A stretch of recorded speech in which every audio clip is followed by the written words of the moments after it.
各位，上一次呢，我哋就介紹過地藏菩薩，以及地藏菩薩嘅名字點解叫地藏菩薩呢？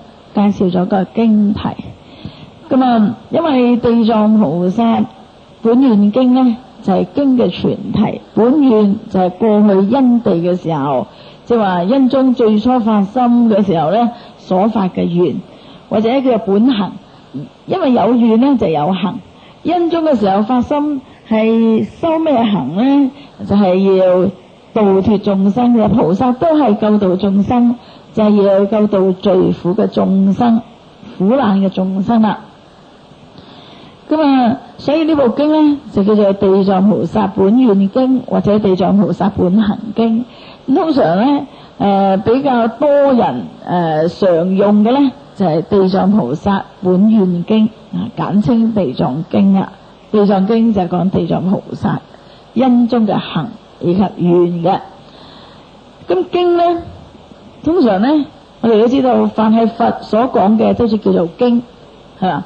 所以佛經裏邊佛教嘅典籍之中呢，有經律論三藏。經就係佛所講嘅，就係講關於我哋世間嘅道理，或者出世間嘅道理，或者修行嘅種種嘅法門嘅道理，甚至呢係講述佛或者菩薩過去因中修行嘅經歷。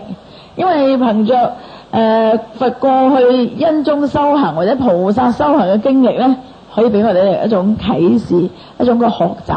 從認識個菩薩嘅修行之中呢，我哋如何去學習？唔係就我哋話，譬如以地藏經為例，咁就係講述地藏菩薩因中修行嘅經歷，同埋點樣去發心。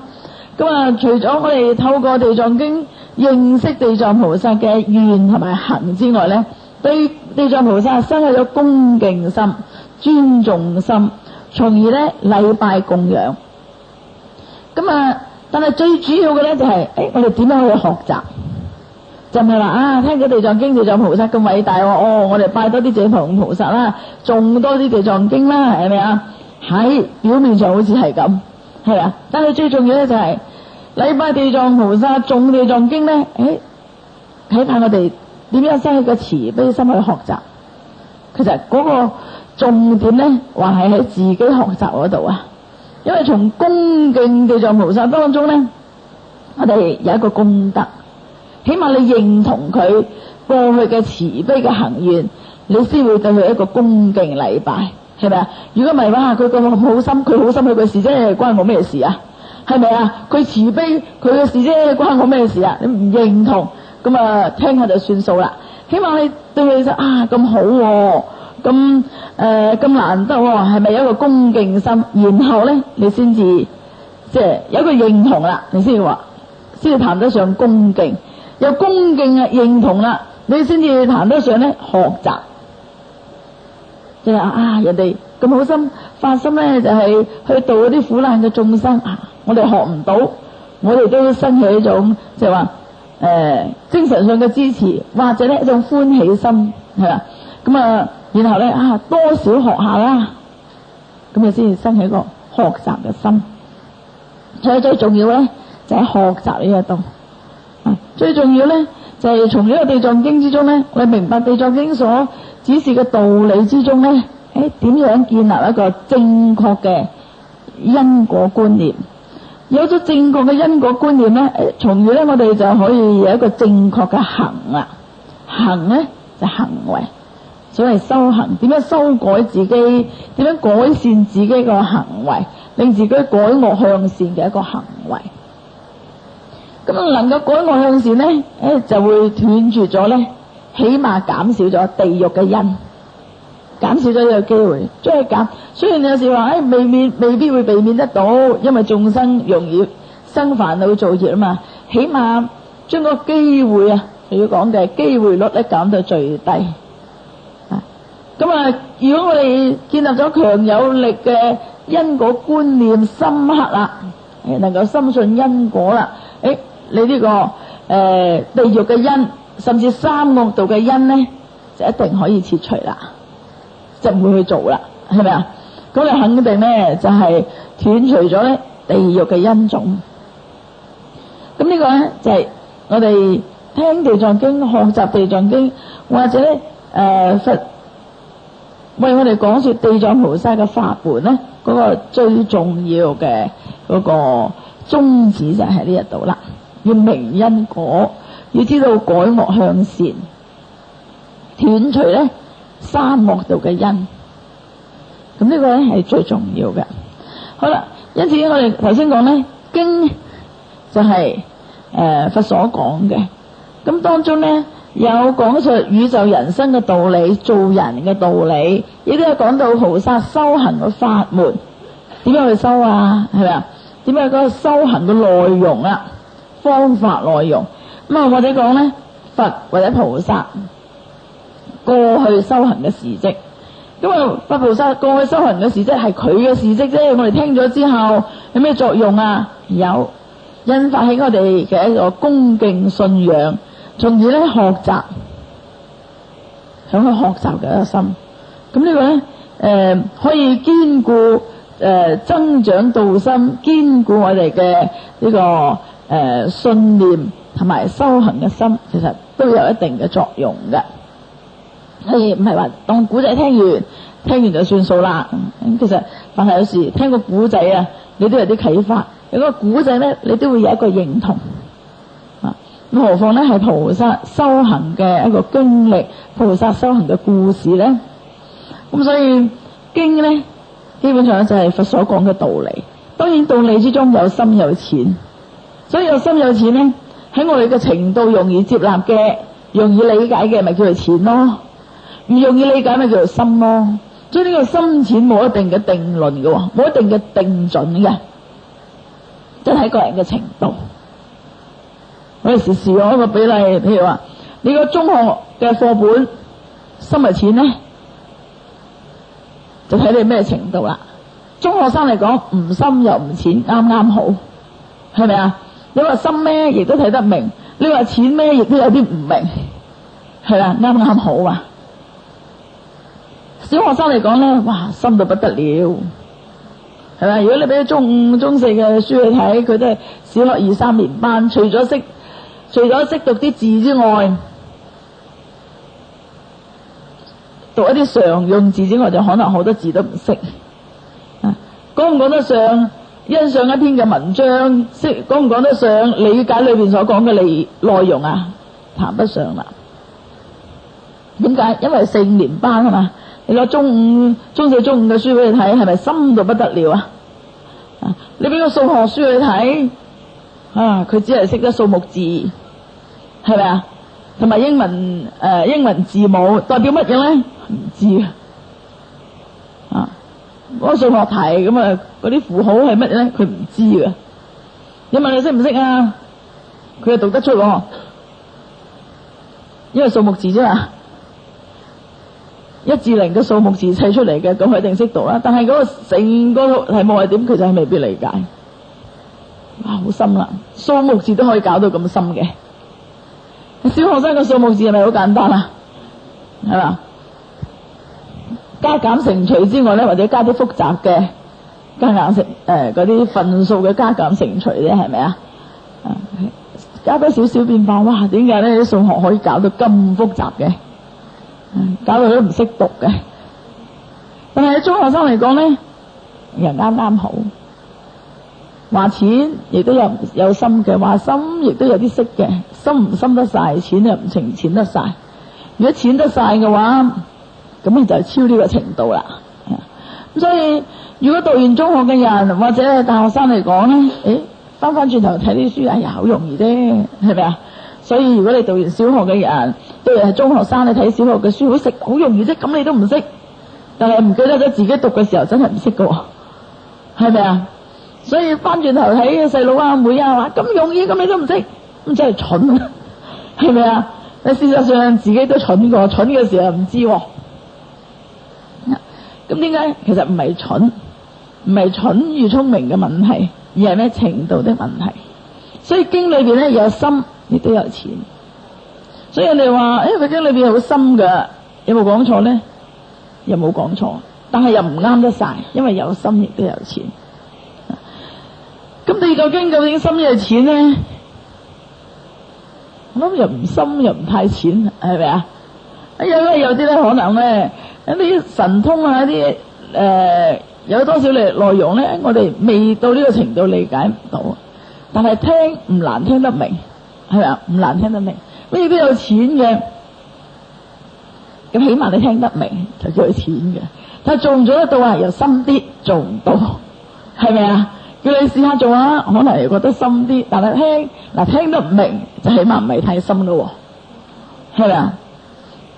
可能你聽咗之後，你會有一個真係個，咦，係咪真係可以咁做噶？自己做唔做得到咧？我諗好難有人做得到啦。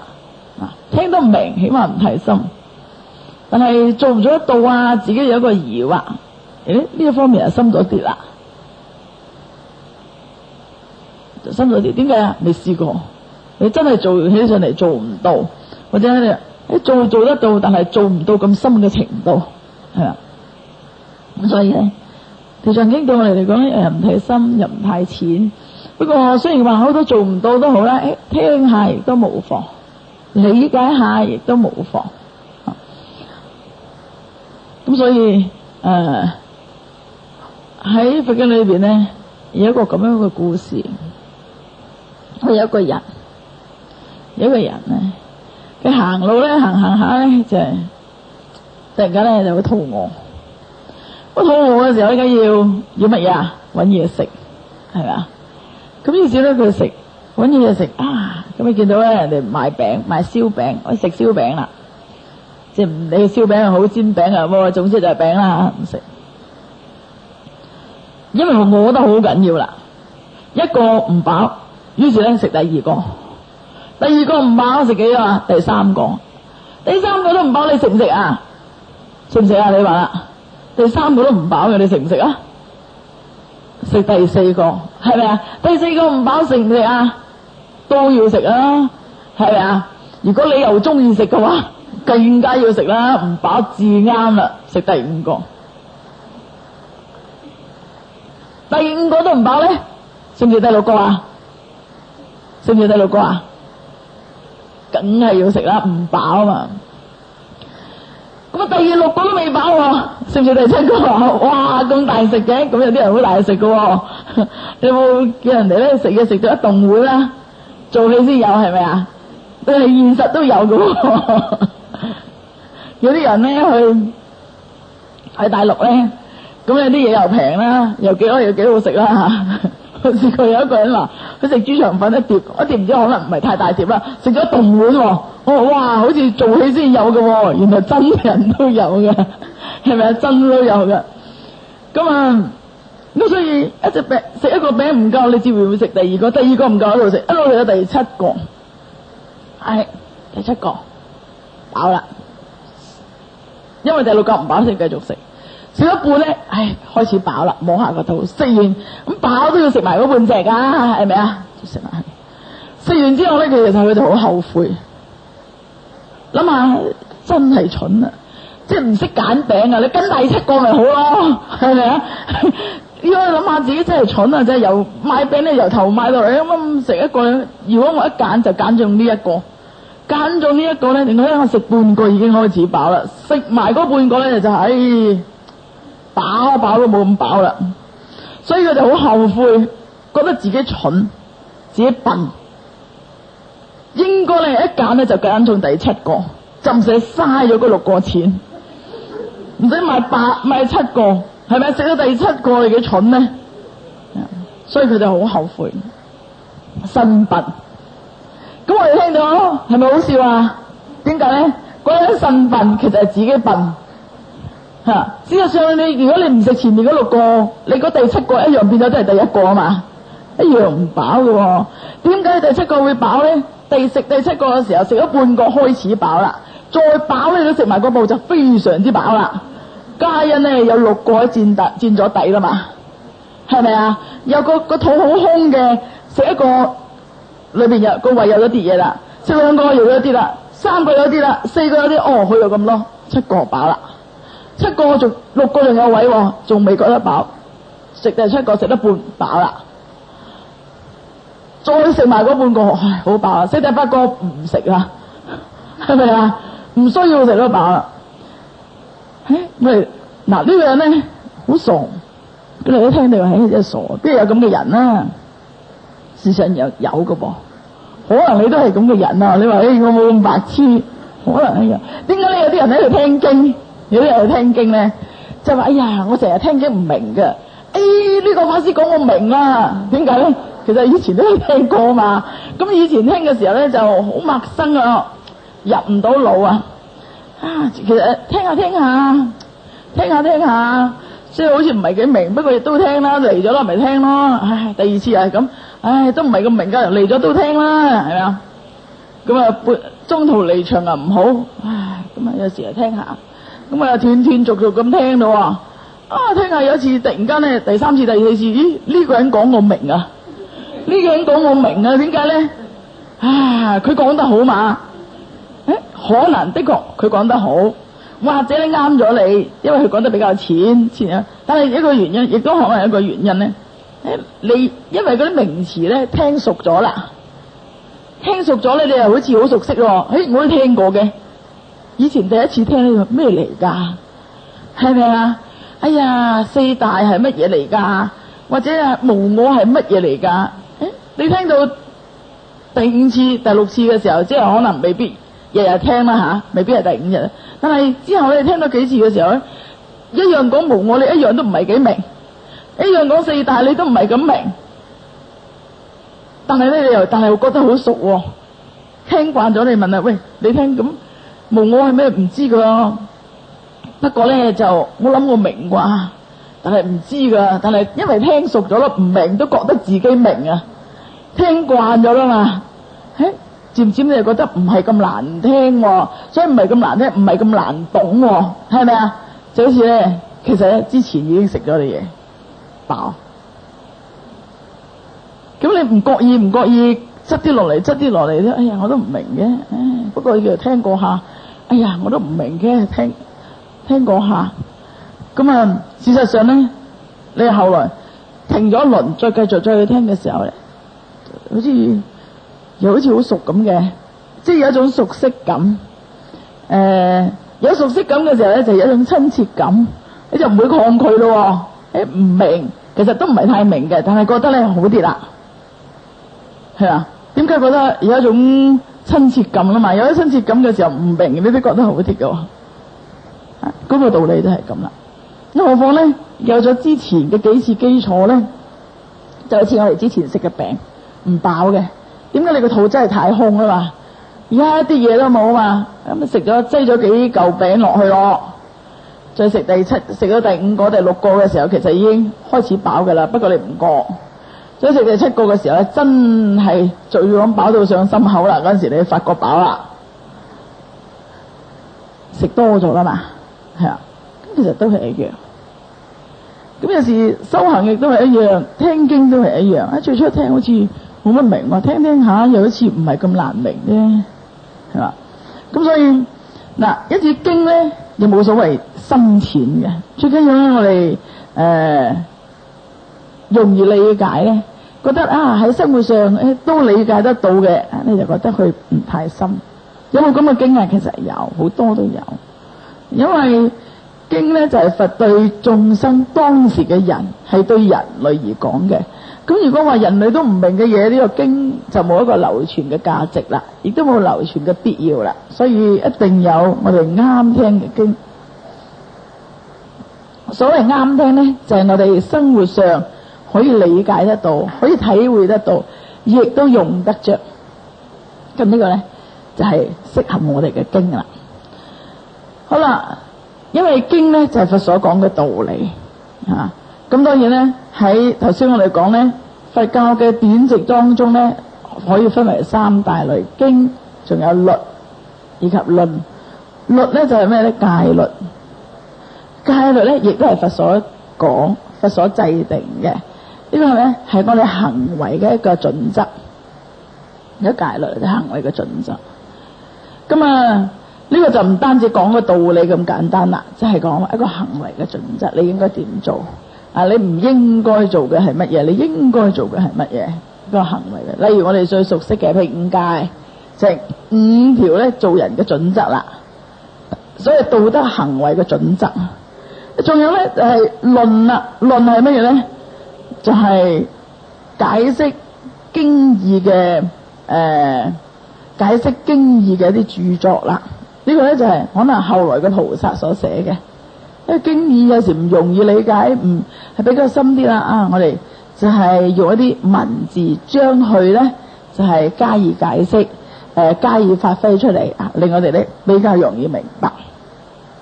就係經律論三藏，就係佛教嘅呢個經，呢個佛教嘅呢個佛法嘅一個全部，可以分為呢三大類。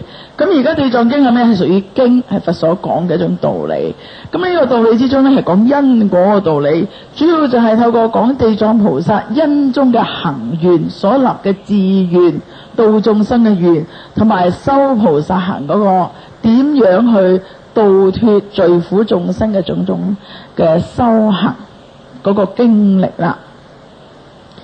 咁我哋今日咧，呢部經咧，既然係佛所講嘅，咁除咗經題我哋了解之外咧，我哋每一部經咧都有一行咧係譯題。咩叫譯題咧？譯，翻譯嘅譯。每一部經都有一個人翻譯嘅。因為佛教咧起源於印度，由印度經歷咧絲綢之路一路咧傳入中國，咁所以必須咧經過一個翻譯成中國嘅文字。咁因此咧每一部經題嘅下邊咧，基本上咧都標明都有一個小題目，就係經，就叫做譯題，即係話注明咧呢部經係咩時候。咁通常咧就用中國嘅年代啦，係咩年代？咩時？即係咩時候啦？係某一個人翻譯嘅。咁當然呢個年代咧就唔會話公元前幾多年或者1999幾年就，因為通常咧就係用咩啊？中國嘅呢個朝代嘅名字係。咁譬如呢部經係邊個翻譯㗎？實叉難陀翻譯嘅。實叉難陀咧就係西域嘅嚟中國嘅一個僧人，一個出家人。咁佢係邊度人咧？係西域嘅一個小國，即係當時咧叫做于闐國。于闐國咁一個法師嘅名咧叫實叉難陀，實叉難陀法師。咁佢嚟到中國加以翻譯嘅。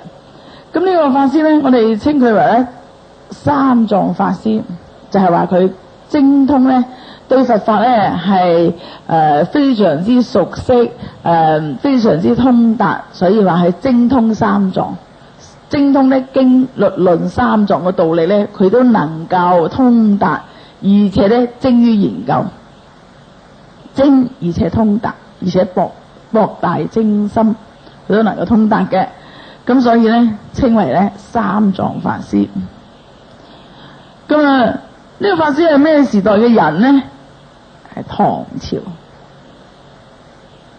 隋唐嘅時候，唐朝。咁根據傳記高僧傳裏邊講咧，佛教史裏邊講呢個法師咧就係初唐嘅時候嘅人，即係唐朝初期嘅時候人，係武則天時代嘅人。所以呢個法師咧，從西域咧帶咧由于闐國嚟到中國長安咧，從事翻譯嘅工作。據講咧係當時咧武則天咧都好信仰呢個法師，咁曾經請佢咧翻譯呢個《華嚴經》。當時咧80華嚴嘅翻譯咧，亦都係實叉難陀翻譯嘅。所以實叉難陀嚟到中國咧，翻譯嘅經典好多，比較著名嘅就係80華嚴經，大部嘅華嚴經嘅翻譯。咁而地藏經咧，亦都係佢翻譯嘅眾多經典之中咧，其中嘅一部。咁我哋簡單理解咗，呢部經係唐朝一位三藏法師叫做咧實叉難陀所譯嘅，譯就係翻譯，從呢個外文咧就係梵文嘅經典咧，翻譯成咧中國嘅文字，所以咧透過個翻譯。咁因此咧，我哋知道咧，凡係咧譯經嘅法師咧，被尊稱為三藏法師，就係話精通三藏嘅。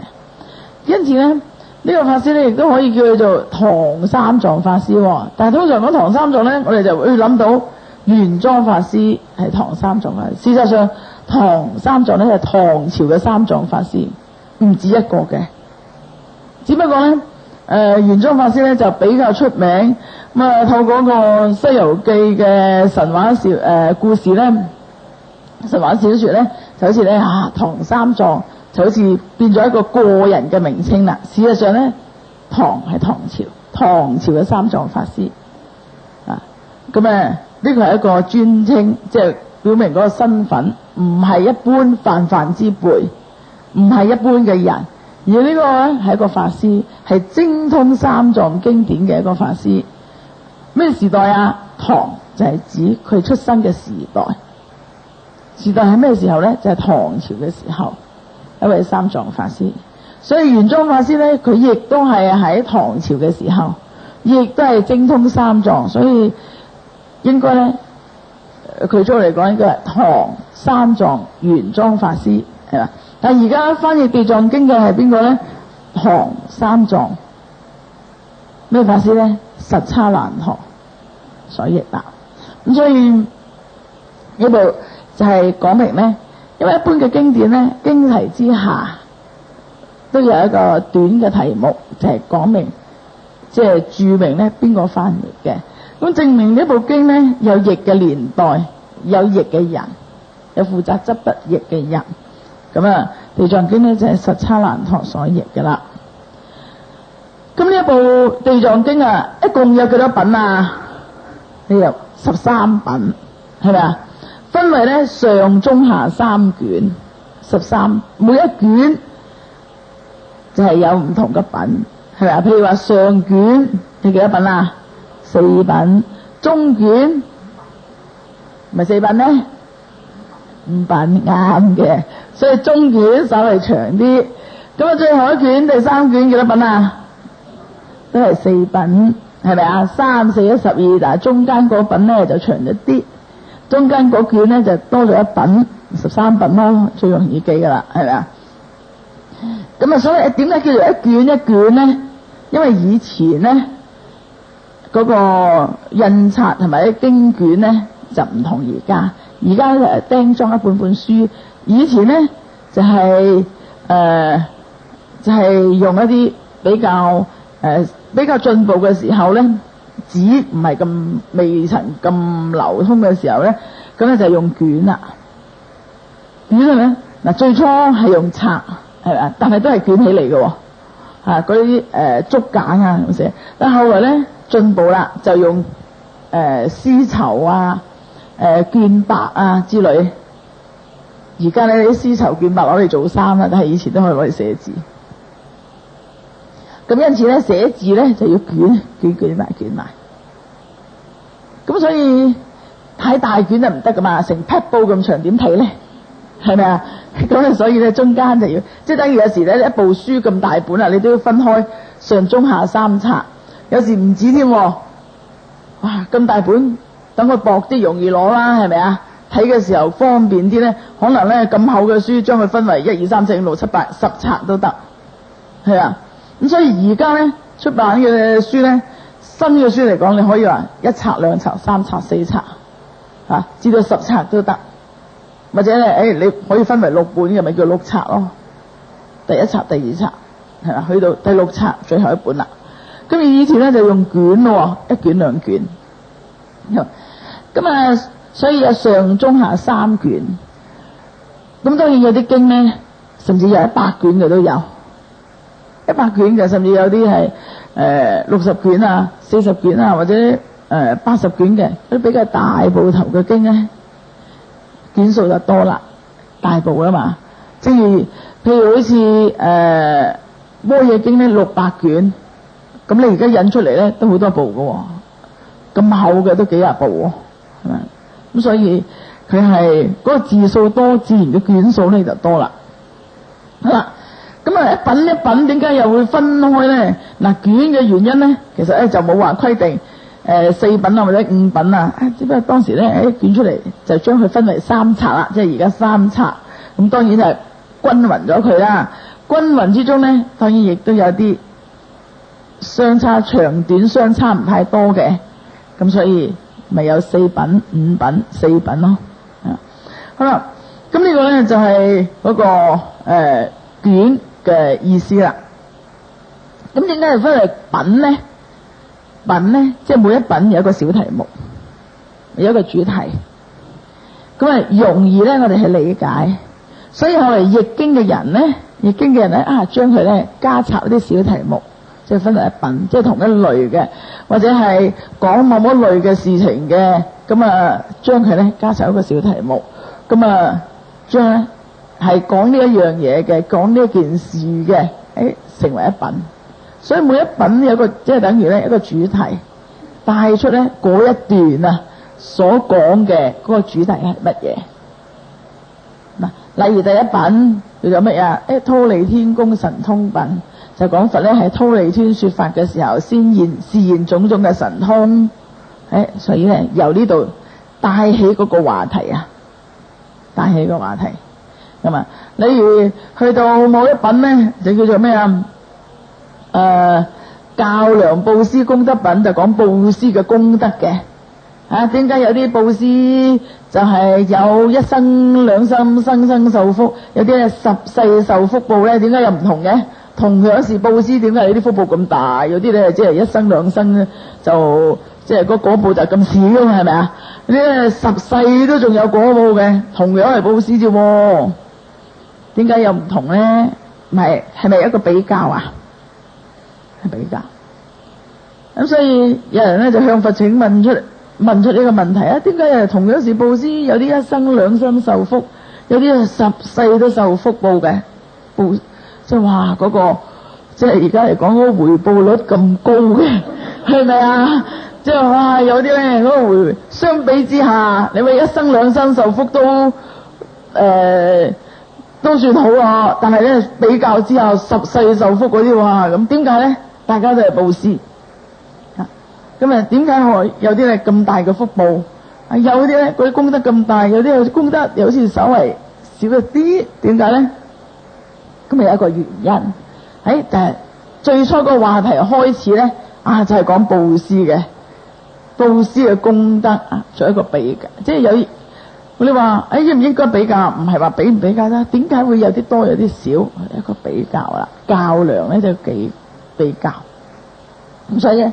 咁啊，呢個話題帶起咯，但係事實就講呢啲啦，講布施嘅功德點樣去利益眾生所以呢一品咪叫做較量布施功德咯，較量比較，量咗下布施功德點解會大，點解會少啲，一定各有佢嘅原因。咁所以內容咧就帶出呢個話題啦。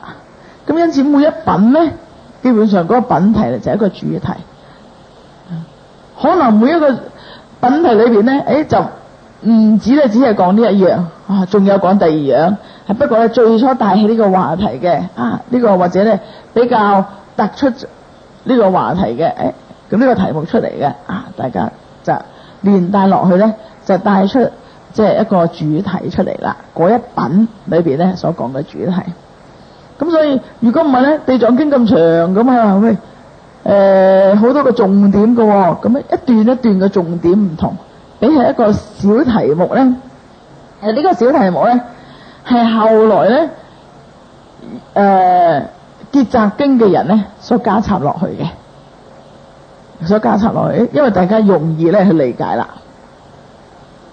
咁所以因此咧喺經題之下，亦都有品題，分為13品嘛，13個主題去講。當然每一個主題裏頭咧，亦都唔止講一個主題，可能有幾樣嘢。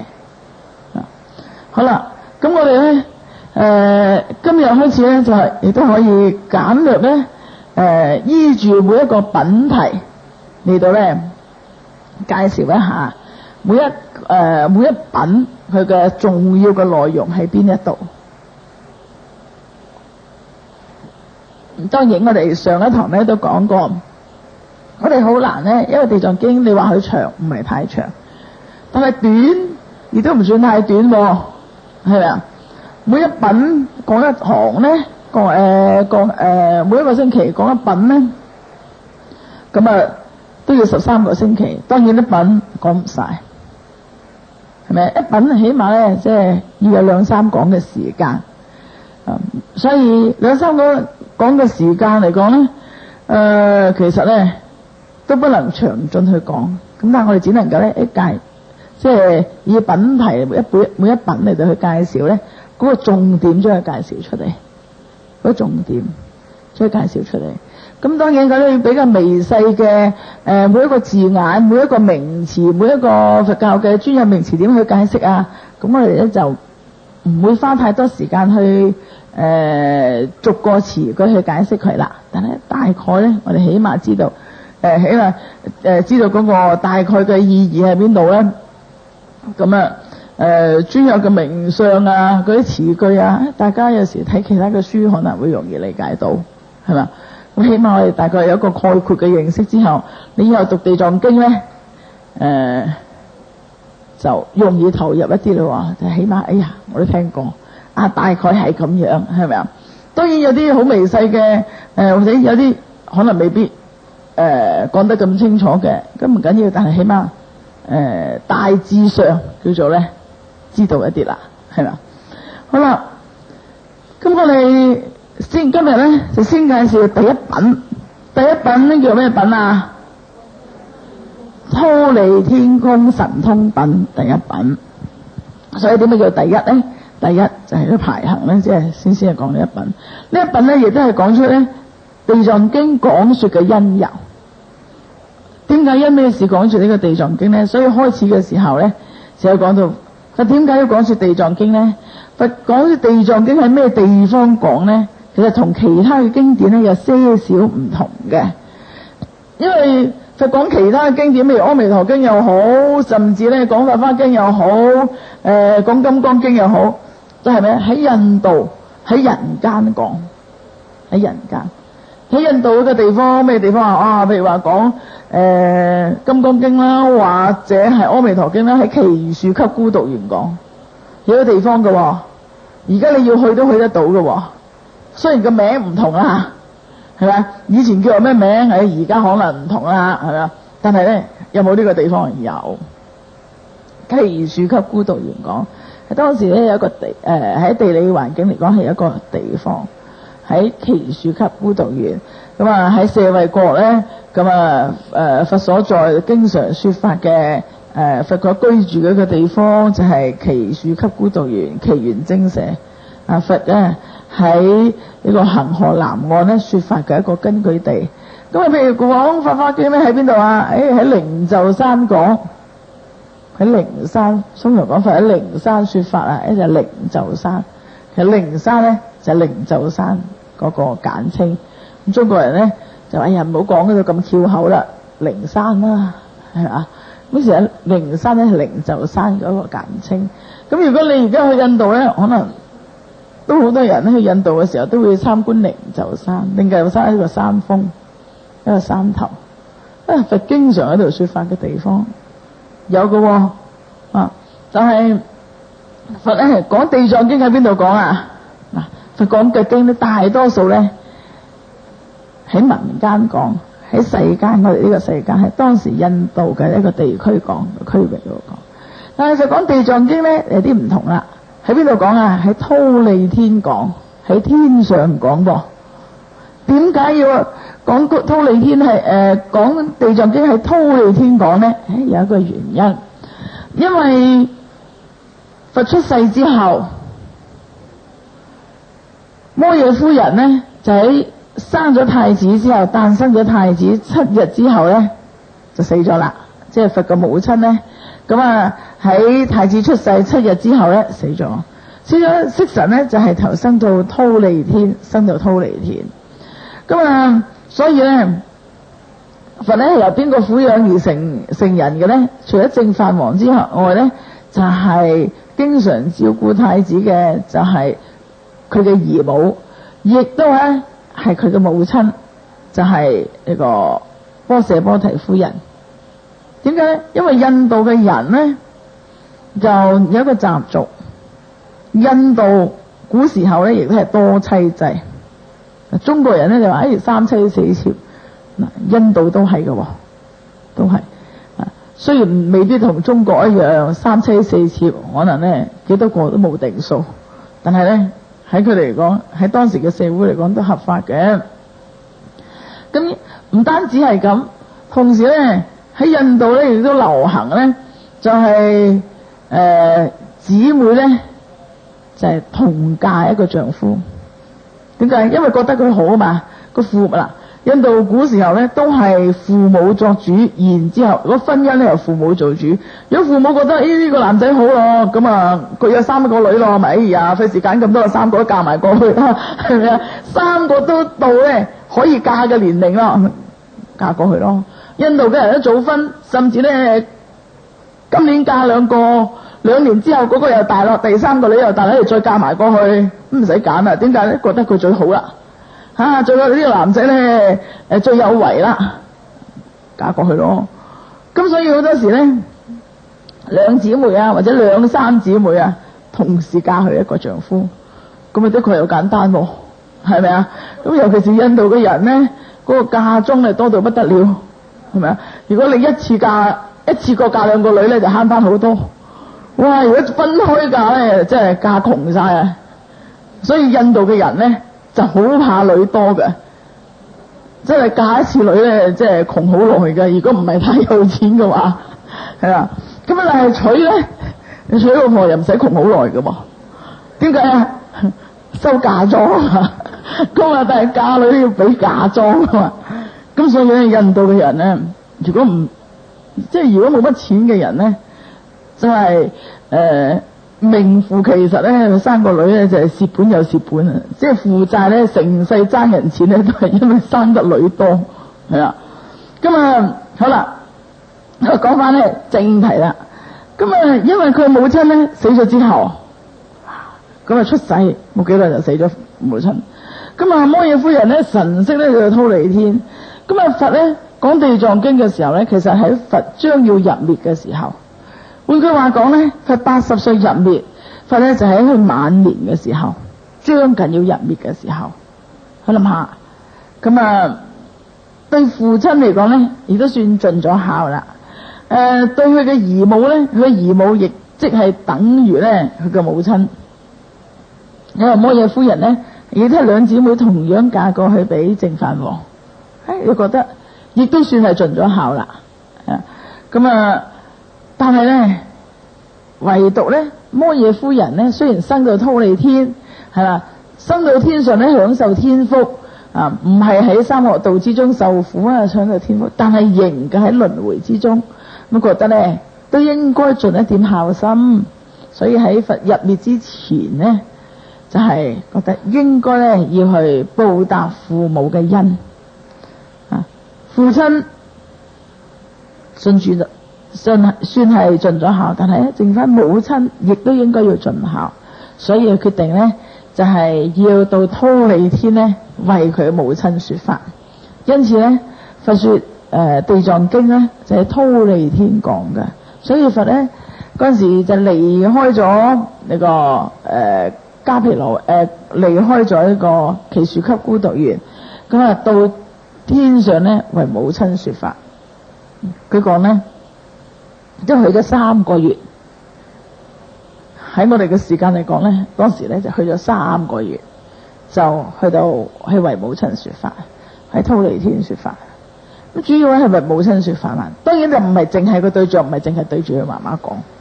咁因此咧，亦都由佛嘅威德神力咧，去到忉利天，自然咧就係亦都咧招感到咧好多嘅他方世界嘅諸佛菩薩咧嚟到咧擁護，嚟到咧聽佛說法。於是咧與佛有緣嘅呢個天上嘅眾生咧，天上嘅眾生有啲所謂天龍八部天上嘅眾生咧，咁有時佢有啲善根嘅，佢都會佛說法嘅時候佢都會嚟聽。佛喺人間說法咧，譬如帝釋天啊之類咧，佢都會嚟聽佛說法。現在佛去到忉利天說法咯，天上嘅眾生亦都好多咧可以去。唔單止咁，仲有咧，頭先講有他方世界嘅諸佛，他方世界嘅菩薩會嚟，仲有咧就係天上嘅眾生會嚟，唔止，仲有咧娑婆世界嘅他方世界嘅鬼神亦都會嚟。鬼神點解會上到天上啊？其實呢個係比較有福報嘅鬼神，比較有福報嘅一類鬼神啦，所以佢先可以去到忉利天。嗱，點解呢一類嘅鬼神或者天上嘅眾生，天上嘅眾生喺天上聽法唔出奇啊，但係鬼神都可以去，因為鬼神咧佢有神通，所以喺呢個地藏經嘅開始裏邊咧，講個聽法嘅大眾嚟講咧，人間冇乜個，起碼冇國王啊，冇大臣，冇啲，點解？佢哋冇神通，佢又去唔到天上喎。但係咧，天上嘅眾生，就算唔同境界嘅，由於咧佢自己有神通力，再加上咧有佛力嘅嗰個加持嘅力量啊，與佛嘅因緣啊，所以咧佢哋都可以去到忉利天聽佛說法。咁因此其他嘅鬼神咧，雖然世間嘅鬼神，有啲住喺天上嘅鬼神，有啲喺世間嘅鬼神咧，佢亦都有神通力，因為鬼神係有神通再加上佢有咁嘅福報，有咁嘅善根加上咧呢個佛嘅加持力，所以佢哋可以去到天上聽佛說法。咁因此咧要到忉利天聽佛說法嘅咧，基本上咧就要具備神通力啦，所以佢哋先至可以雲集。雲集咧即係話大家咧聚集啊，即係唔同嘅地方，大家咧一齊嚟到呢個地方雲集咧，雲就係天上嘅雲啊嘛。雲集嘅意思即係話，哇！呢啲雲咧即係堆埋一齊。如果我哋睇到天上嘅雲堆埋一齊，係咪好多啊？堆埋一齊就一片雲先可以起到即係天上嘅雲咧。咁唔同嘅氣體堆埋一齊咧，成為一大嚿雲啦，係咪啊？咁即係話形容咧來自不同地方嘅人咧聚埋一齊咧，佢哋都叫做。當時咧佛講嘅是地藏經嘅動機咧，就係為咗要報答母親嘅生育之恩，所以佢要為摩耶夫人講地藏經。事實上表面上係為母親講嘅，事實上聽嘅人咧係咪只係摩耶夫人一個？肯定唔止。咁因此他方世界、娑婆世界以及他方世界嘅鬼神呢個雲集，天上即係欲界天、色界天嘅眾生亦都雲集於忉利天，甚至他方世界嘅菩薩都嚟啦。咁我哋呢個世界咧有神通嘅阿羅漢嘅菩薩都可以去到，所以能夠聽聞佛講地藏經嘅咧，就係需要一個神通力。大家咧就聚集喺咩地方啊？喺忉利天宮嘅地方，所以咧叫做忉利天宮神通品。嗱，又再講咯，忉利天又係一個咩地方咧？佢就講六道嘅眾生，佢眾生嗰個範疇、嗰個範圍。如果話眾生嘅種類，生命界嘅種類有六大類：天啦、人啦、阿修羅啦、地獄啦、鬼啦、畜生啦，六大類。但事實上每一類咧，亦都可以分好多類。譬如人亦分好多類，不過好多都叫做人，係咪啊？唔同種類嘅都叫做人。人咧就嗰個除咗個膚色唔同啊、文化唔同之外咧，好似冇乜唔同。畜生嚟講咧就好多唔同咯，飛禽走獸、蛇蟲鼠蟻，都包含咧喺畜生裏邊，個範圍都相當大。鬼嚟講咧，亦都好多類，阿修羅亦都好多類。呢個鬼有幾多類咧？我哋數之不盡啦，亦都唔熟悉去數佢。阿修羅有幾多類啊？亦都唔熟悉去數去。但係咧，畜生有幾多類啊？我哋都唔熟悉，不過知道係咪啊？因為咧有常識，你認識起碼咧你數得埋嘅都有幾廿種，係咪啊？豬馬牛羊啦、雞鵝鴨犬啦，呢啲常見嘅，又知道有林林種種咁多。地獄亦都有好多種類，但佢哋都唔熟悉去數。喺《地藏經》裏邊就有講出地獄有幾多種，但係佢都數唔盡，只不過咧略略嘅提一提有幾多種。所以大地獄、細地獄有幾多種，但係逐個數都數唔晒嘅，逐類數亦都數唔晒。好啦，天其實亦都唔止一種，所以咧嗱喺佛教講咧，天啊、人啊、地獄啊呢啲咧，嗱普通嘅人講咧就係比較籠統。哦，天就代表美好嘅，地獄就代表咩啊？罪惡嘅、受苦嘅一個住處。事實上咧，如果話有冇程度唔同啊？係有嘅。如果話假如話呢個殺人放火，佢又殺人放火，但係可能個罪業都有唔同嘅，係咪啊？同樣係殺人放火啦，冇話同樣做嘅惡業唔同啦。但係就算同樣殺人嘅放火，其實個人嘅罪業都唔同。譬如殺人放火有啲就對父母、對呢個自己嘅眷屬去殺人放火嘅，對仇人去殺人放火嘅，或者呢個手段又唔同嘅，係咪唔同啊？都有唔同。所以話殺人放火落於地獄，都落於地獄，可能所落嘅地獄有所不同嘅程度。即係你犯罪嘅時候，做罪惡嘅時候咧唔同，嗰個罪業不同，所受嘅果報亦都有唔同。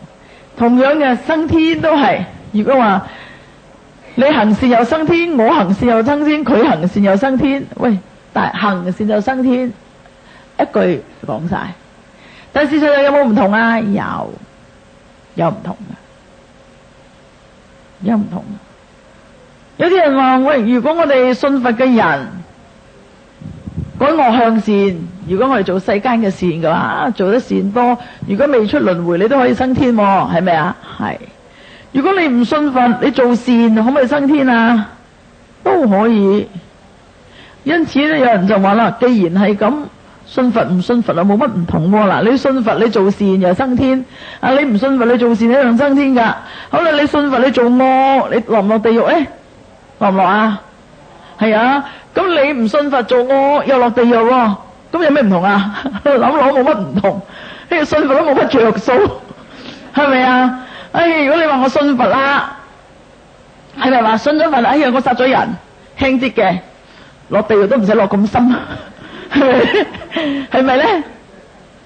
咁啊有啲着數喎，咁啊唔怕信下，咁啊放心啦。我殺人咧唔使落咁深，咁啊即係殺一個落地獄，我殺兩個先至落嘅，係咪啊？殺一個落到一半嘅咧，好似有啲着數，但係冇嘅喎。你信佛，你做惡一樣落地獄；你唔信佛，做惡一樣落啦。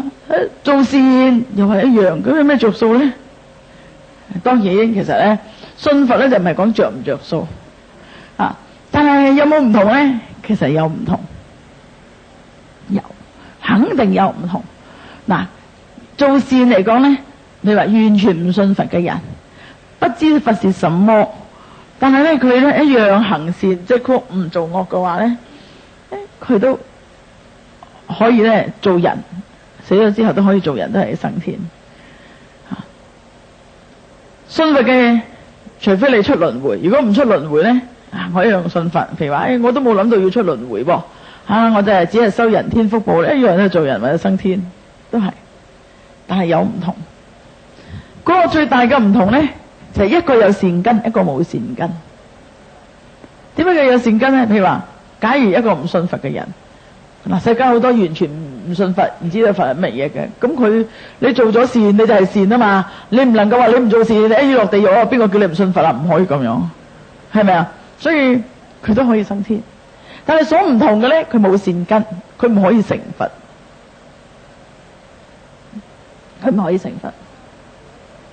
咁你話喂，我信佛啦，我改惡向善，但係我都冇呢個意願要成佛喎，我都係諗住生天好噶咯。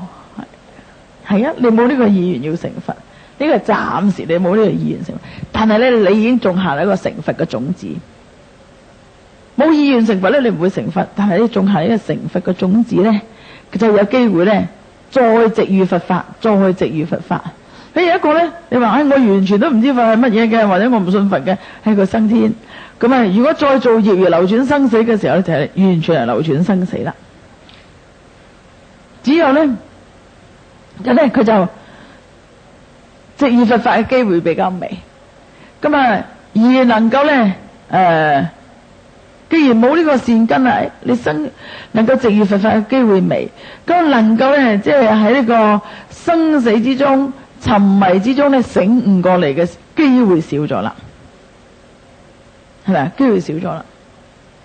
你話你信佛，可能你都唔醒悟得幾多，係咪？但係嗰個善根種子有，不斷嘅滾傳落去。你話我聽經幾十年，我都唔醒悟得幾多，但係你都滾存作有啲種子，累積住個種子，累積住個種子咧，咁啊有一個因緣萌芽嘅時候，聚埋一齊發芽嘅時候咧，佢可能就發生咗個效用，發生個效用。咁所以嗱，呢個大家都唔知，但係咧佢有呢個潛能喺度啦。雖然一切眾生都有佛性，但係咧你嘅佛性咧已經開始有咗個種子。有一個容易咧引發一個因緣，容易咧引發一個善根。未有嘅咧，就有排啦。一個唔，你話咁都冇乜着數啦，冇乜特別啦。睇起上嚟冇乜特別，事實上有。點解咧？因為咧嗱，如果一個完全冇善根嘅人，佢都行善積福啊，佢都做好多嘅善事啊。嗱，就而家我哋睇，而家係一個果報。好多好富有嘅人，點解佢咁富有咧？可能過去都行善積福，所以今生好富有。但係有時因為富有咧，佢又唔接觸佛法咧，佢就一味消耗佢嘅福報啦。咁甚至因此而做惡啦。福報越好咧，做惡嘅機會越多喎，係咪啊？起碼咧，即係喺餐台上邊咧，殺生多過一般嘅人啦，係咪啊？食得起啊嘛，係咪啊？咁甚至咧，如果喺以前嚟講咧，哎呀，殺人嘅機會都多啲，你有權有勢啦嘛，係咪啊？一權有勢啦嘛，咁你就會慢慢放縱咗咧，嗰啲福報原來嘅福報咧，好過果報燒盡啦，惡嘅果報起嚟咯。好啦，另外一種，你信佛嘅，你都係咁上下，你都係咧喺世間之中未出輪迴，亦都富有下，亦都幾富有，係咪啊？但係富有得嚟咧，你話咁有個機會去值遇佛法嘅時候咧，雖然咧可能你有福報起嚟，你話聽經我唔得閒啊，捐少少錢無妨啦。嗱，佢有機會再種善根，係咪啊？咁啊，聽經拜佛我唔得閒啊，不過經過就拜一拜啦，係咪啊？經過就拜一拜啦。嗱，佢又再種下一個善根咯，再落一個種子咯。甚至佢去旅行嘅時候，旅行啦，叫我去到呢個寺院度，咁我又拜一拜啦。呢個可能係過去嘅善根，又再種一粒咯，係咪啊？咁人哋話喂，你既然嚟到咯，要俾啲香油啊，咁我又俾下啦，係咪啊？嗱，咁當然佢俾得起，佢有得去旅行，佢都係一個福報喎。係咪啊？咁但係咧，佢福報咧就未有去聽經，未有去聞法，未有好積極去做但係咧，起碼佢唔抗拒啊。咁嗱，你肯咁做嘅，其實佢都有啲福報喎。咁無形中咧，又再種多一粒，即係種子有啦，唔覺意又播下。咁直遇有一個機會咧，佢聽下經聞下法嘅時候，聽下人哋講嘅時候咧，咁佢又覺得，哎呀，咁都係，因為有過去嘅種子咧，咁都係嘅。咁所以有時咧，我哋自己嘅一個業力可能牽引咧，都有貪嗔痴。點解貪嗔痴？掛住搵錢或者係掛住乜嘢咁都唔係咁積極。但係有時遇到啲善知識又會積極一下。咁又再種啲種子咯，種下，可能突然間啟發咗上嚟，或者咧遇到某一種嘅因緣，唔理呢個係順嘅因緣，又逆嘅因緣，都可以種住一個因緣，一個機緣啦。刺激咗佢，即係激發咗佢，信法好信法好，即係學習下修行係如何，學習下係乜嘢。引發起咗呢個善根，識得咧，即係喺呢個沉迷之中咧，有一個因緣咧，令佢醒悟起嚟啦，令佢咧，所謂醒悟咧，叫覺悟起嚟。呢個覺悟未必係即刻成佛，但係知道我為嘅係乜嘢我應該咧，即係喺人生咧，重新定一個方向，重新咧就係邁向咧另一類嘅方向安排，就唔係咧就係追求。金錢物質上方面嗰去追求，唔係追逐世間嘅五欲去追求啦，可以轉一轉個方向，又無妨喎。佢呢個其實係一個善根，係過去嘅善根啟發起嚟嘅。所以最簡單嚟講，係最終可以成佛。所以起碼咧，你話你同樣咧，你話行善積福，信佛與唔信佛嘅人都可以生天，但係信佛嘅人係多咗一樣嘢，即係有一個善根嘅種子。善根嘅種子睇起上嚟好似有時冇乜起到作用，但係一起作用嘅時候咧，佢積累咗啊嘛，有呢個潛能啊嘛，即係等於我哋咧，有時你會學好多嘢，學咗嘢你都冇乜用嘅，係咪啊？即係突然間要用嘅時候咧，你再學兩學咧就快過人哋好多咯。譬如話我以前都學過打字噶，但係咧一路都冇打嘅，係咪啊？喺讀書嘅時候學咗一輪，或者讀完書嘅時候，人人都學，自己又學。喂，我1分鐘打幾多個字嘅？而家咁而家嘅人唔使學打字啦，咁2個手指就篤都得噶啦，係咪啊？咁但係咧，你學過，學完之後10年都唔掂嘅。咁但係突然間咧，可能某一份工作上難搵工作啦，啱啱遇到個工作需要嘅，你識唔識啊？我唔識噶，咁你慢慢學完先嚟見工。但係我以前識嘅喎。你再試嘅時候咧，你唔使由頭學啊嘛，係咪啊？可能咧，嗰個同事話俾你知，你試下啦，自己甚至唔使人話俾你知，自己你已經知道個手指點落，你已經知道自己點打，不過慢啫嘛，因為10年冇打落慢啫嘛，係咪啊？10零年冇打落，咁你再打嘅時候咧，再俾1-2日時間，可能搞掂晒，係咪唔同啊？同一個完全都冇嘅。掂都未掂過嘅，不知打字什麼嘅，咁佢可唔可以搵到食啊？都可以噶，係咪啊？但係咧，如果萬一咧，就係佢有需要遇到呢種情況嘅時候，佢由頭要學，學幾耐啊？咁起碼咧都要學個1-2個月先至操得熟，但係咧你咧可能操2日就掂啦，佢仲要搵人教。仲要搵個班去上，你使唔使搵班去上啊？唔使啊，自己試下都得啦。初係慢啲，好快就上手啦。點解你咁快上手嘅？你特別聰明啊！特別聰明。佢呢個聰明咧就係咩啊？其實係累積落嚟，以前有過嘅，不過咧耐唔用冇咗啦，都唔記得咗自己識呢一樣嘢啦。突然間抄翻去，要用喎，要用你就焗住要用噶啦，係咪啊？咁啊唔係太難。所以其實咧嗰個情況咧，善根冇善根都係咁。咁所以有啲人咧，佢遇到逆境嘅時候佢會諗到學佛；有啲人遇到逆境嘅時候咧，死咗佢都冇諗到要學佛，係咪啊？係喎，遇到逆境嘅時候，轉嚟轉去都冇諗到要。有啲人咧就唔知少少嘢，佢諗到要學佛咯嗱。其實遇到一個因緣碰到啦。有一個因緣去碰到，咁所以因此咧，同樣係做善事，同樣係行善積福。不論你信佛與否，你都可以生天。但係咧，所唔同嘅即係唔學佛嘅人少咗一樣善根，學佛嘅人咧有咗善根，有善根你先可以講到啟發呢個出世間嘅智慧，先可以講到咧你將來成佛。雖然話成佛距離我哋好遠，但係遠極都好咧，你都有第一步，你都有第一步開始，都有一個開始，有一個基礎，起碼你有咗呢個基礎啦。好啦，因此咧，做惡亦都係一樣，做惡亦都係一樣。所以，當你如果唔信佛嘅人咧，落於地獄再出嚟嘅時候咧，都唔知乜事，咪繼續惡落去咯。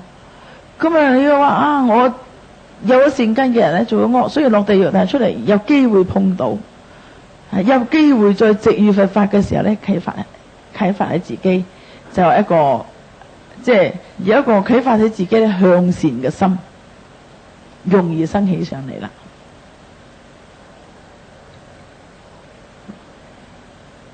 嗱，咁咧，因此咧，忉利天咧，就係喺佛教講天嚟講咧，咁佢係屬於六欲天之一。佛教講天有28重天，28天。欲界有6個天，色界有18個天，無色界有4個天，加埋咧28個天。咁咧，所以你讀地藏經嘅時候，第一品嘅時候咧，咁喺度講到天，係咪啊？四王天、忉利天、須焰摩天、兜率天、化樂天、他化自在天，咁樣一路數落去，仲有咧，即係呢個係欲界嘅6個天，仲有咧嚟。你如果讀過星期二咧，讀慣咗地藏經，或者乜嘢有地藏經讀咧，你會記得。咁啊，亦都有咧大梵天、梵輔天、梵眾天，係咪啊？咩少淨天、呢個少光天、呢個無量光天、呢個光音天。咁呢啲咧，其實呢個天嘅名字咧，咁啊當然咧天嘅名字咧，我哋今日咧就唔會逐個去解釋。聽話俾你知咧，嗱，欲界有6個天，色界有18個天，無色界咧有4個天，咁加埋咧28天。其實呢個天咧，嗰個就係眾生做善嘅層次不同。嗱，欲界天嘅6個天咧，就只係咧你修5戒十善做得好啦，你可以升到6欲天。當然嘅程度唔同咧，所以有6個天嘅不同，6個天嘅唔同。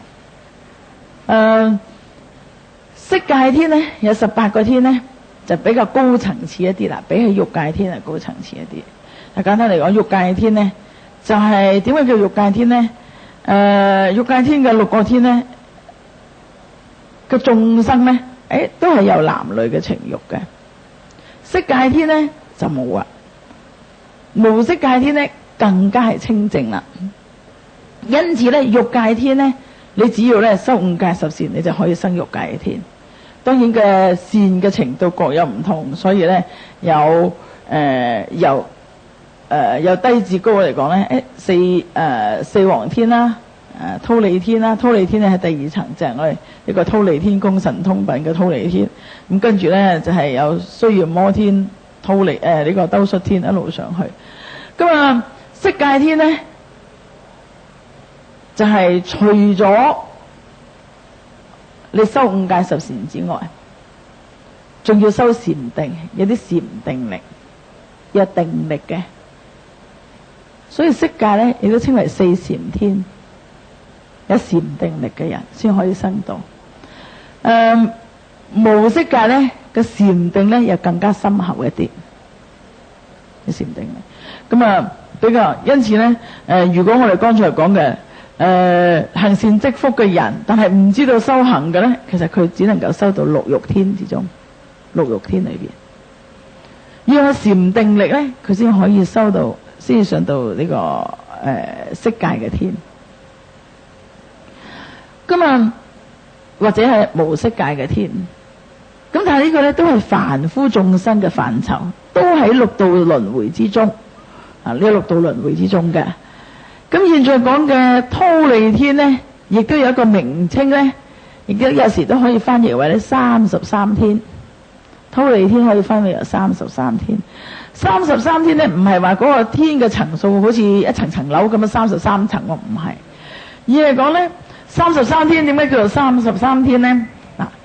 嗱，33天嘅天主咧，嗰個主導嘅人咧，嗰個咧就係我哋叫做帝釋天啦。如果你讀過《阿彌陀經》咧，釋提桓因嗰個帝釋天咧，就係33天嘅呢個天主啦。咁啊，點解叫做33天咧？因為據講咧，一共咧，佢係分有咧33個部分。佢其實係東南西北各有8個天，400係咪32啊？32。加埋中間咧，即係中央咧，係中間咧就係33。所以中間咧由帝釋天咧統合咧，就係統領咧食其他嘅32個天，32個天。咁所以咧稱為33天。嗱，即係如果用我哋嘅用我哋人嘅文化嚟到講咧，我哋可以咁樣去理解：東南西北每一方咧。有幾多個天啊？8個天，係咪啊？432，即係等於咧8個部落。嗱，用到我哋容易啦，如果唔係點樣一層層啫？係咪啊？8個部落，咁我哋容易知啦。因為我哋人咧就用人嘅形式啦去理解呢8個部落。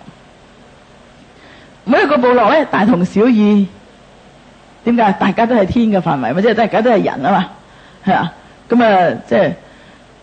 可能咧有些少唔同，個別有唔同，但係大同小異。但係同之中咧，大同之中有小異噶嘛，又唔能夠話完全一樣，好似倒模咁，好似咧影印咁影印過去，唔係啊。所以因為咧佢係同一個範疇咧嚟講咧，嗰個係咪大同小異啊？個福報差唔多，環境差唔多嚇。咁啊，中間咧就係統領住其他嘅32個部落，32天，咁所以咧成為33天。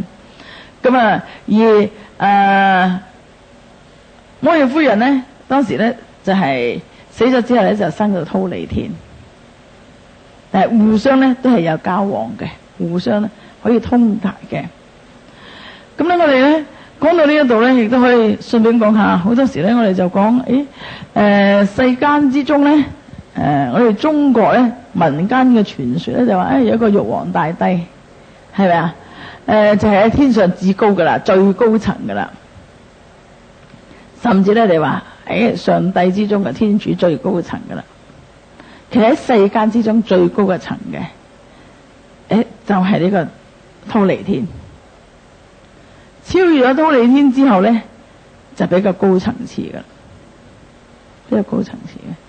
因此咧，有啲人就話，如果我哋世間嘅人，中國民間咧，中國民間所信仰嘅咁所謂咧，喺天上之中咧，能夠統領整個天上嘅咧，呢個咧叫做乜嘢？玉皇大帝嘅咧，佢個層次咧只能夠，如果我哋話要用佛教嘅角度去睇啊，但係唔能夠話等於。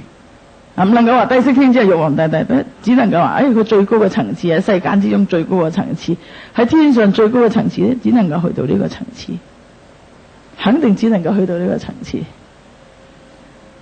所以帝釋天，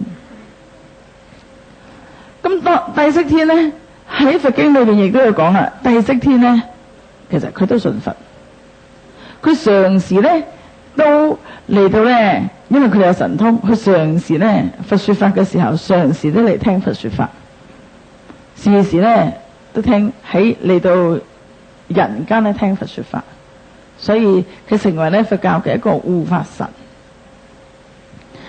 咁佢咧唔單止聽佛說法，亦都喺佛經裏邊講咧，帝釋天咧有佢過去嘅因緣。點解佢可以升到做帝釋天咧？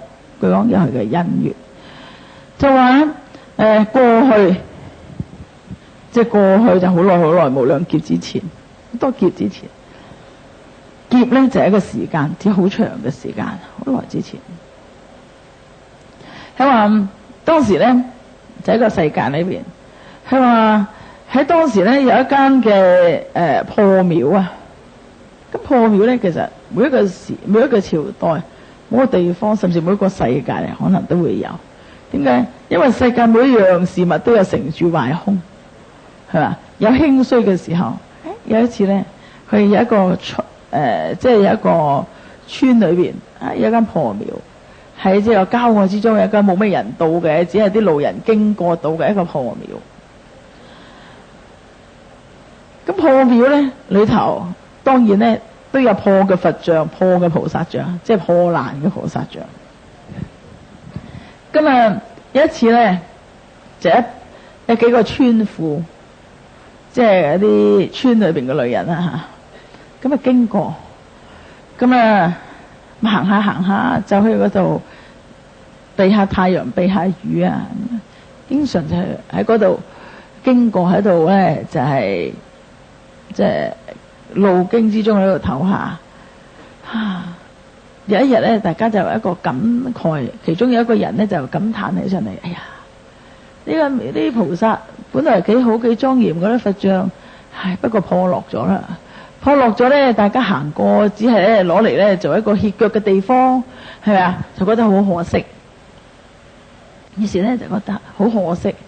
咁菩薩啲佛像咁冷落，咁咧就覺得咧心裏邊亦都好難過。我覺得咦，再望下，雖然係破舊，甚至有啲破爛，但係覺得都可以修補下佢，都想辦法修補下佢。於是咧，其中有一個女人咧，佢就發起。咁通常呢個咧就有一個人發起，就有人跟尾，係嘛？係咪啊？我哋都要發起，不如咧我哋咧試下，試橫掂，我哋都經過，咁啊都算係有緣。即係點解拜菩薩一定要去即係破嘅廟？即係一定咧要去其他嘅廟啊！呢個原有嘅點解咧？我哋唔修好佢咧？於是佢就發起要修補嗰個佛像，修補個破廟嘅佛像、菩薩像。咁啊，亦都咧將個破廟咧就修好佢。咁咧佢就發起啦。咁其實佢就覺得應該係咁。咁其他嗰啲幾個女人咧聽咗之後，係喎，咁咪一個有人講就有人附和噶啦，係喎，咁啊大家都同意。於是咧佢哋分頭。就覺得咧，我哋咧一定咧想辦法去籌募。當時咧，佢講咧一個人帶頭嘅時候咧，當時就講下咧，就有村裏邊咧係一紮女人，係嘛，即係一堆女人，因為女人同女人講嘅，咁啊講下就一堆咯，我哋一齊去做啦，我哋一齊去做呢件事。於是咧，一共有幾多個女人咧？32個女人。加埋一個帶頭嘅33個，於是咧就修好嗰間廟，修好個菩薩。所以以呢個功德咧，以修補佛即係修補破字修補咧呢個佛像嘅功德咧。後來呢班人咧就升到33天，成為咧33天嘅天主啦。天主咧就係各化一方。咁所以帶頭嘅咧就喺中間，跟住咧就係東南西北四方，即係而家用我哋人嘅文化嗰個政治文化、統領文化嚟講，32個部落出現啦，即係33天就咁嚟嘅。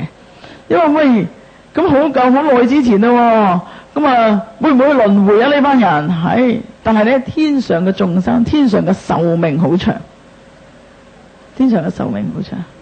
佛在世嘅時候講，而家嘅天地釋，而家嘅地釋天咧，佢個來由就係咁啦。幾時有輪迴啊？未到我哋話，點解我哋睇唔到？點解我哋輪迴咗好耐，佢都繼續喺嗰度？係咪？點解？因為天上嘅眾生嘅壽命比較長。何況咧，地釋天咧，亦都因為咁，所以佢有時，佢除咗佢有福報之外，即係因為修建佛呢個破爛嘅佛寺，修建咧呢個破舊佛像，佢嘅呢個功德啊之外咧，佢仲有一個善根，因此咧，以佢呢個功德力加上佢所種下嘅善根咧，咁啊，佢升到第色天咧，天人咧有神通，所以佢咧亦都歡喜拜佛，亦都歡喜聽經喎。因此第色天咧，咁啊常時咧佛在世嘅時候，釋迦牟尼佛說法咧，常時咧都有第色天咧嚟到咧聽經聞法嘅。咁因此咧，由於第色天嘅呢個關係咧，亦都嘗試去喺天上咧去教化天上嘅眾生，所以聞法嘅人、聞法嘅眾生亦都多。因此咧，佛咧去到忉利天為母親說法嘅時候咧，咁啊當時咧，因為釋迦牟尼佛去天上為眾生說法，為母親說法啦，亦都引起一個轟動。咁呢個轟動咧就係震動咗他方世界嘅佛，即係娑婆世界之外他方世界嘅諸佛，而家菩薩咧亦都運用神通咧齊集去忉利天。所以當時聽佛法嘅大眾咧，有他方世界嘅佛菩薩。除此之外咧，仲有乜嘢啊？仲有天上嘅眾生，忉利天嘅眾生，甚至咧六欲天、色界嘅呢個28天嘅眾生，三界嘅28天眾生都有。咁仲有咧鬼神等眾，鬼神呢個鬼神咧，當然咧就係比較有福報嘅鬼神，所以喺經文裏邊咧有列出嚟，此世界即係娑婆世界或者他方世界嘅鬼神都有。咁呢個鬼神咧，佢列出嚟，譬如海神啦、河神啦、江神啦、海神啦呢啲類嘅神。嗱，咁我哋又要講下乜海有神，河有神，係咪啊？江河大海都各有神嘅咩？嗱，我一聽到江河大海嘅神就好似咧海神，就係主理個海嘅。江神咧就好似江咧就好似江河啦，都係一條河流。咁啊，係咪都有神咧？其實都有。點解咧？嗱，甚至咧就係樹神啦、山神啦、地神啦、川澤神啦、廟價神啦，即係話種嘅植物咧都有神，係咪咧？都有，喺佛經裏邊講都有。喂，呢啲係植物啫嘛，點解都有神咧？甚至飲食都有神。草木花草樹木係咪都有神咧？有。嗱，呢個所謂有咧，就唔係話嗰棵草有個神喺度，又唔係話嗰個江河有一個神咧，就係主宰江河，你流水啦，流水啦，你唔准流，你唔准流啊！咁啊，即係好似咧長江泛濫咧，係咪咧嗰啲河神江神打交咧，搞到咁啊湧晒上嚟咧？唔係咁樣，而係點樣咧？其實鬼神所居住嘅地方各有不同，係咪啊？譬如有啲動物咧，佢居住喺大草原嘅，神咧亦都有居住咧，即係喺花草樹木寄居嘅地方。咁我哋咪俾佢一個名咯，係咪啊？你睇唔到佢又好難，其實名係我哋安噶嘛。啊，呢啲係喺即係喺呢個居住喺江河大海嘅，居住喺大江嘅咪叫江神，居住喺大海嘅咪叫海神咯，係咪啊？所以唔係話呢個海呢個海呢個咩海啊？呢個東南海係我管嘅，咁我就係呢個東南海嘅海神，唔係，而可能好多嘅，可能好多就居住喺有一類嘅鬼神居住喺呢個即係花草樹木之下嘅，居住喺樹林之中咧，佢居住喺樹林之中咧，可能咧就要利用樹木作棲身，咁我哋俾個名叫做樹神咯，係啊，就叫樹神啦。咁當然呢個樹神會唔會保護呢棵樹噶？你住間屋，你保唔保護間屋啊？係咪啊？你住你嗰間屋，你都要保護自己間屋啦。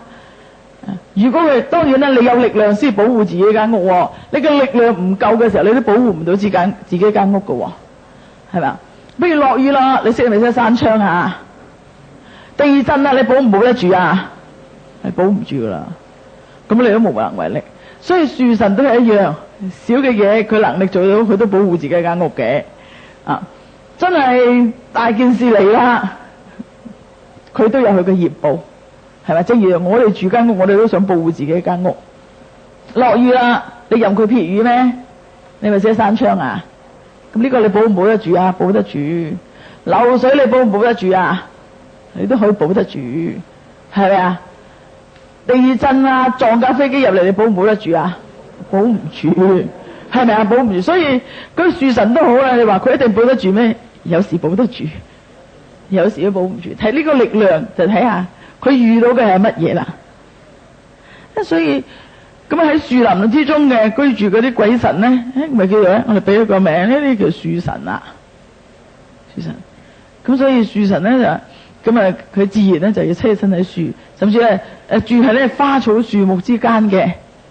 咁我哋叫做花草樹木咧，住喺苗架之間嘅，即係喺呢個稻田之間咧，其實都有居住嘅地方喎，都有鬼神居住嘅地方。我哋咪俾個名佢，就係呢啲咧就叫做苗架嘅神咯。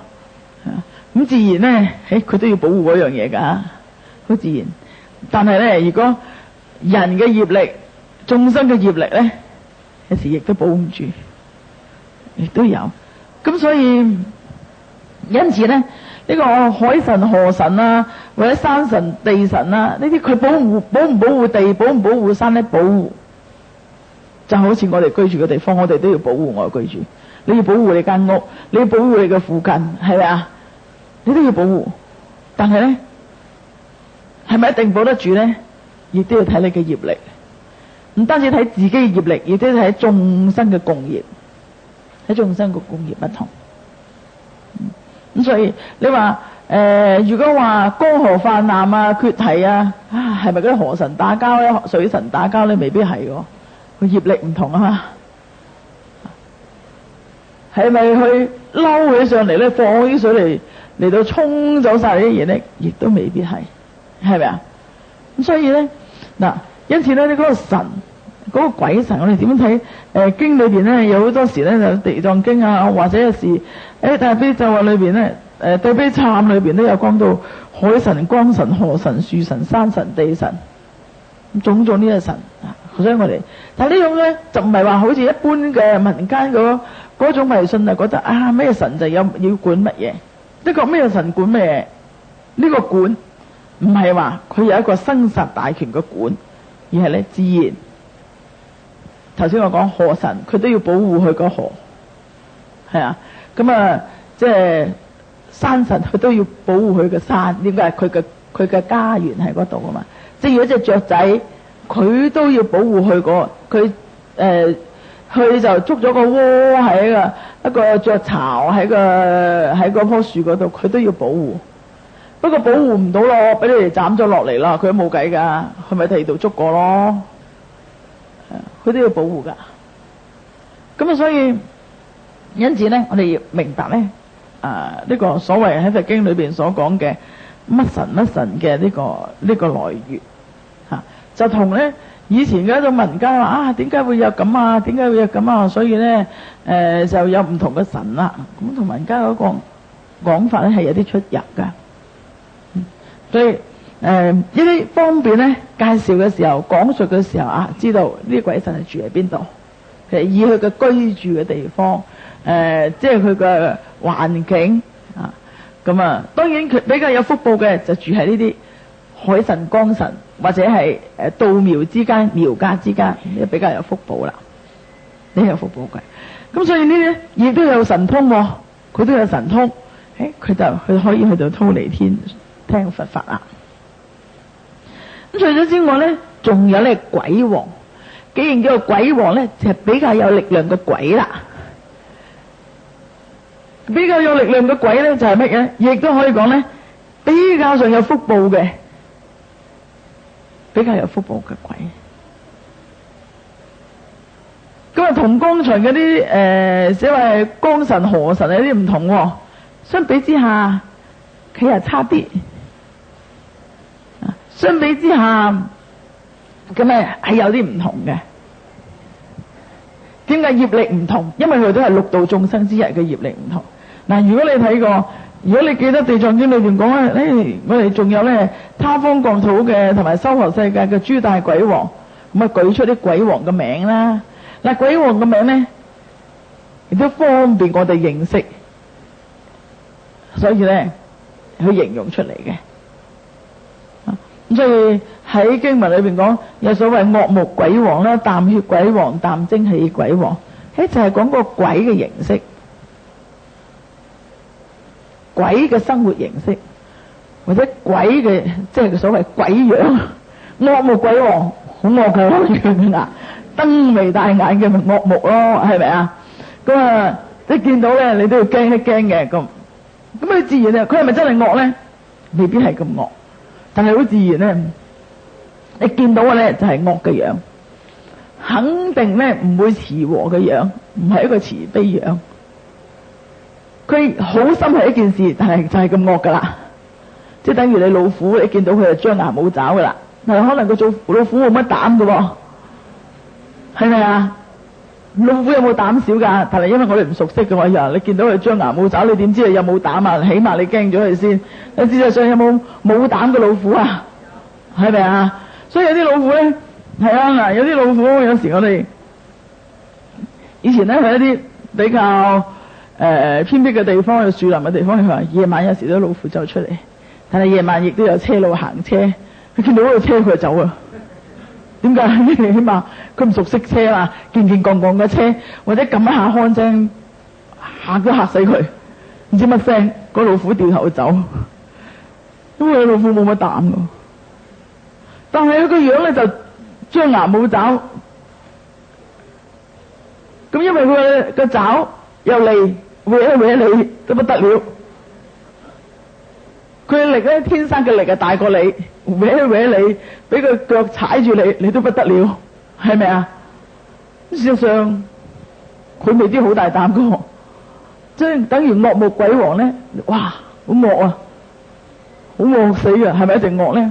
個樣係惡，但係即係呢個我哋從外觀去形容佢。咁所以嗱，惡目鬼王又好，淡血鬼王又好，淡精氣鬼王又好，呢個咧係講嗱，所以鬼同神係有咩又唔同啦。雖然佢係比較有福報，但係咧，因為佢嘅生活方式咧就係咁樣，個生活方式如此，所以佢要淡精氣、淡精血或者淡血。淡咧就係食淡。嗱，咁我哋又唔好諗住話啊，淡血鬼係咪即係吸血鬼啊？咪即係咧，即係好似咧，即係做起嗰啲咩僵屍啊？淡血鬼即係冇話淡人血，有冇搞錯咗？係咪啊？佢冇話淡人血喎，冇話要食生人嘅血喎，就冇諗一啖血呀，淡血淡咩？會食咗人嘅血咧？係咪咧？唔係。咁正如人咧都食血㗎，係咪啊？有冇食豬紅啊、雞紅啊啲咪血咧？唔係血係乜嘢？你話你都淡血喎，淡血人嚟喎，係咪啊？有啲人專中意食雞紅嘅，專中意食豬紅，咪淡血人咯，係咪啊？你唔通你話你食人血咩？你係鬼嗰度就哎呀，好似吸血鬼啊！哇，吸我哋個血啊！咁但係咧，幾中意食豬紅雞紅啲人啊，佢都唔會逢血都食㗎，係啊，唔通見到隻雞咁啊得兩個窿啜晒佢血嚟都唔會㗎，唔會㗎，係咪啊？係你都係嗱，咁呢啲係咪淡血啊？嗱，所以我哋又唔好諗到咁恐怖，點解咧？佢習慣佢飲食方式，即係話或者咧維持生命嘅嗰個即係主要經常嘅食用啊，係呢一方面，或者好食呢一方面。正如我哋咧，我哋人嚟講咧都係啖肉鬼啊，啖肉人啊，你係咪日日食好多啖肉啊吓？係咪日日食好多肉噶嘛？食落去啊，只係少數嘅人先唔食肉嘅啫，係咪啖肉啊？咁咪啖肉人啊！呀，見到啲人都行開啦，啖肉，咁你唔會見到肉啊咬落去啊？唔會啊嘛，係咪啊？食得落嘅你先咬落去啫。所以係咪好恐怖啊？你見到人恐唔恐怖啊？但係一聽到哇，淡血鬼、淡精氣鬼，哇！即係好似咧唔好行咁埋啊！點解？吸咗我哋嘅氣啊！哇！唔好行咁埋啦，吸咗我哋嘅血啊！係咪咧？未必係，係咪啊？咁甚至咧經裏邊有咁嘅淡胎卵鬼，即係胎卵，哇！佢都係食嘅喎。唔係話哎呀咁啊，即係懷孕嘅人咧就唔好遇到呢啲鬼啦，係咪啊？唔係，遇到都唔驚，係咪啊？跟住佢冇一個姻緣，佢唔係一定食你噶。咁可能咧嗰個胎出咗世之後，或者咧遇到個胎死咗之後，佢先有機會去食。或者佢呢個胎即係出世咗之後，總有一啲咧即係唔要嘅物資，係咪啊？一個 BB 出世之後，佢總有唔要嘅物資，譬如胞胎嘅嘢啊，係咪啊？咁佢先要去食，或者只係食嗰個氣味，即係喺鬼，或者未必係人喎，或者其他嘅眾生都有嘅喎，係啊，其他嘅眾生啊嘛，即係佢唔係一定話擔人嘅胎，唔係啊嘛，所以聽咗之後好似哎呀，好似好驚，其實咧唔係咁驚啊，咁所以鬼咧有冇好嘅鬼咧？有啲慈心嘅鬼，有啲福利嘅鬼，佢都會幫人，佢都有個慈悲心嘅。所以鬼咧只係嗰類嘅眾生啊。咁啱咧，佢係遇到咧，佢係去到呢啲即係佢嘅生活方式，同埋咧佢投身咗做呢個鬼之後咧，佢嘅生活方式，或者咧佢嘅呢個習慣啊，或者咧佢喺呢一方面咧，佢會食呢一樣嘢。或者接觸呢一樣嘢咧，佢係歡喜嘅，但係呢個都有一個因緣㗎。中國一聽佢嘅啖血啊，好驚啊！人食藥唔驚噃，你覺得哎呀嗰個人幾慈悲，係咪啊？其實人都食咗嗰個人幾慈悲嗰個人幾好心，